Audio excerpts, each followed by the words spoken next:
ആലപ്പുഴ ജില്ലയിൽ POCSO case പ്രതിക്ക് മോഷണ കേസ് പ്രതിയുടെ മർദ്ദനം. സഹതടവുകാരൻ പല്ലടിച്ചു കൊഴിച്ചു. തനിക്കും പെൺമക്കൾ ഉണ്ടെന്ന് പറഞ്ഞായിരുന്നു മർദ്ദനം. സംഭവം കിടക്കിയില്ലേ? നിങ്ങൾ കേട്ടപ്പോൾ ഒരു ചെറിയ സമാധാനം തോന്നിയില്ലേ? പക്ഷെ സംഭവത്തിൽ വേറൊരു ട്വിസ്റ്റ് ഉണ്ട്. ഈ ന്യൂസിൽ വേറൊരു ട്വിസ്റ്റ് ഉണ്ട്. രഘു, നമ്മളീ പറയാറുണ്ട്, ഒരു കാലിൽ രോഗമുള്ളവൻ രണ്ട് കാലിലും രോഗമുള്ളവനെ ആക്ഷേപിക്കുന്നു എന്ന് പറയുന്നത് പോലെ ആയിപ്പോയി. ഈ കുറ്റം ചെയ്ത് ശിക്ഷ അനുഭവിക്കുന്ന രണ്ടുപേർ തമ്മിലാണ് ഈ സംഭാഷണവും ഈ ആക്രമണവും. എന്താണ് ഉണ്ടായത്? കഷ്ടം എന്നല്ലാതെ എന്താ പറയാ അല്ലേ? അവതാരികയുടെ ഭാഗത്തു നിന്നുള്ള ആ ഒരു പുച്ഛത്തോടു കൂടിയുള്ള സംസാരം രണ്ടും ഒരുപോലെയാണോ?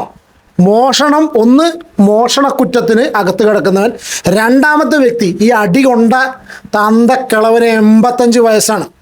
85 വയസ്സുള്ളവൻ പോക്സോ കേസ് എന്ന് പറയുന്ന സമയത്ത് 18 വയസ്സിന് താഴെയുള്ള കുട്ടി അല്ലേ? 85 വയസ്സാണ് ഉള്ളവൻ, കൊച്ചുമോളുടെ മോള്. ആ ഒരു കണ്ടീഷനിലുള്ള കുട്ടീനെ പീഡിപ്പിച്ചകത്ത് വന്നവനെ അടിച്ച് പല്ലേ കൊഴിക്കുള്ളൂ.